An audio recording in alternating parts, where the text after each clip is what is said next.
১৯০৮ সালে ভারতের বাজারে সোনার চেয়েও দামি জিনিস কি ছিল জানেন? এক মুঠো ছাই। হ্যাঁ, ঠিকই শুনেছেন।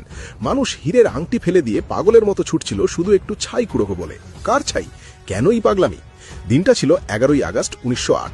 ভোরবেলা মুজফ্ফরপুর জেলের ভেতরে তখন ১৮ বছরের কিশোর ক্ষুদিরাম বোসের ফাঁসি হয়ে গেছে। ব্রিটিশ পুলিশ কড়া পাহারায় তার মরদেহ নিয়ে এলো গন্ডক নদীর তীরে। উদ্দেশ্য তাড়াতাড়ি শেষকৃত্য সম্পন্ন করে ঝামেলা মেটানো।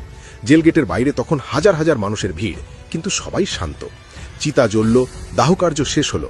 পুলিশ ভাবল, যাক বাবা, আপদ বিদায় হলো। কিন্তু ঠিক তখনই ঘটল আসল ঘটনা। আগুন নেভার সাথে সাথে হাজার হাজার মানুষ পুলিশের ব্যারিকেড ভেঙে সেই চিতার ওপর ঝাঁপিয়ে পড়ল।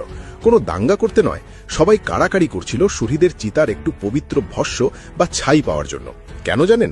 সেই সময় বাংলার মায়েরা বিশ্বাস করতেন, এই ছাই যদি মাদুলিতে ভরে শিশুদের গলায় পরানো যায়, তবে তাদের সন্তানরাও ক্ষুদিরামের মতো সাহসী হবে। সেদিন মুজফ্ফরপুরের বাজারে সেই ছাই সত্যি সোনার চেয়ে বেশি দামে বিক্রি হয়েছিল, টাকায় নয়, আবেগে। ব্রিটিশরা রিপোর্ট পাঠিয়েছিল, আমরা ভুল করেছি, একজনকে মেরে আমরা আজ হাজার হাজার ক্ষুদিরাম তৈরি করে ফেললাম। এই ঘটনার পরই জন্ম নিল সেই কালজয়ী গান, একবার বিদায় দে মা ঘুরে আসি, হাসি হাসি পূর্ব ফাঁসি। এই গানটা শুনলে আজও কি আপনার গায়ে কাটা দেয়? কমেন্টে শুধু হ্যাঁ বা না জানান, আর সাবস্ক্রাইব করুন গুপ্তপুরাণ।